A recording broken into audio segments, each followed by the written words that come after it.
Hey folks, what is up all you spooky cats and dogs out there? Cats and dogs out there. How's it going everyone? Sparky Marky Mark here, and I'm back to do a quick video, and this is going to be a mask review. And what today we're going to be looking at is this hockey mask. Now, why is this hockey mask familiar to you? Anyone noticed? To all you fans, you know what it is. To any of you young BUCKSs, young bucks out there, it's the hockey mask from the site called the Jason Creation Station. That's in eBay. And how I heard about this mask, I heard it from a YouTuber, the review spot. I'll leave you a link in the description box for his channel and the review of only 2 hockey masks that he purchased. But I'm planning to get my hands on another one pretty soon. This one I got about a couple years ago, not 2017. When was this? Like when I was living in a different neighborhood, well, say 7 years ago.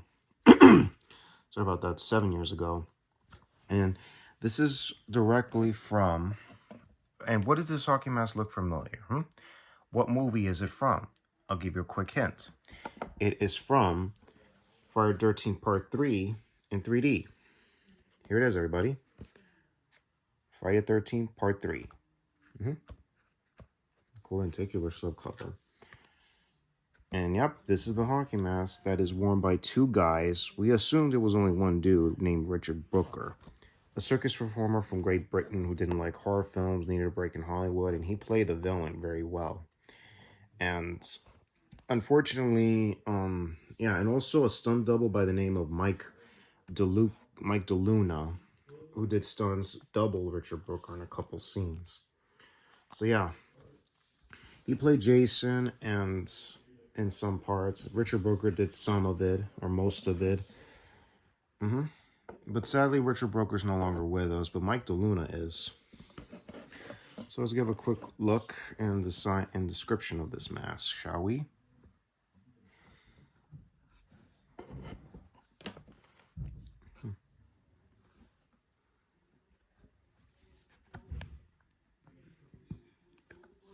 Okay.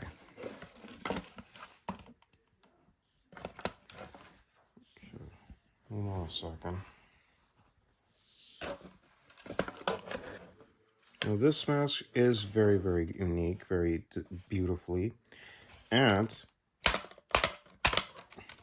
hold on a second. You hear that? Very rugged.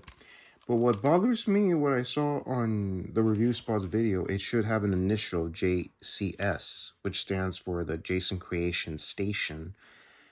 Unfortunately, I don't see the initial here, but we know this is the mask that was, yes, designed by the folks at the Jason Creation Station.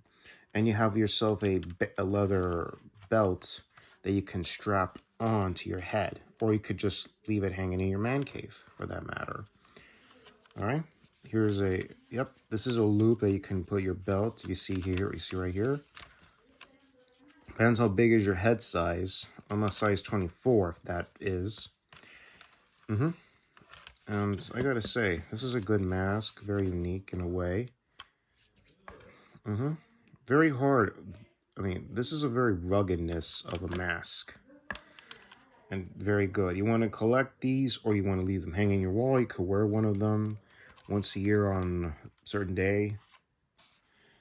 So yeah, this is indeed one of the most beautifully designed masks ever made. And heck, give a shout out to the collectors out there, such as the review spot. Also, what else? The folks at the Jason Creation Station, Friday the 13th. Shout outs, especially little silent moment to Richard Booker, who played Jason number 3. And of course, recently, 2 weeks ago, we lost Ted White, who played Jason number 4. But I'll do a hockey mask review for that for some other time. Right now, I just want to show everyone this mask, like the design, the uniqueness. If anybody wants to look for one, but you're gonna have to pay $100 and something for this particular mask. All right, you hear that? And let me do one more hitting. Very cool. The chevrons, very, very cool.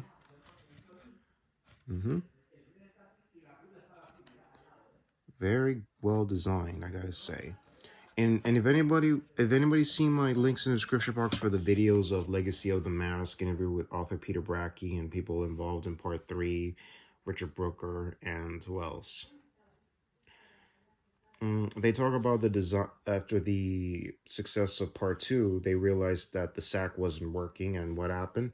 One of the members, who's a member of a field hockey team, took out a goalie mask, a little bit like this, but doesn't have the chevrons. I believe it was just a goalie mask or whatever you call it, and wore it, and it fit perfect. And they said, "Why don't we use this?" And then they made various designs, a few vacuum formed plastics, that had to be fit perfectly. One was a leathery one that could fit the head of a prosthetic head, and then also what happened next. They went through various stages until it went a little bit bigger. Yes, bigger.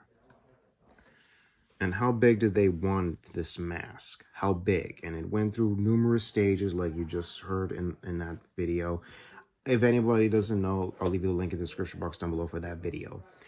So yeah, they went through various stages, so they found a much bigger one, so they made a bigger one, vacuum formed plastic, very hard. And they had to paint, and one of the designers had to paint the chevrons inside the mask, not to leave it outside so the paint don't chip off. So they did great. They had to make sure they fit the right head on the stuntman, on the actor who was portraying Jason.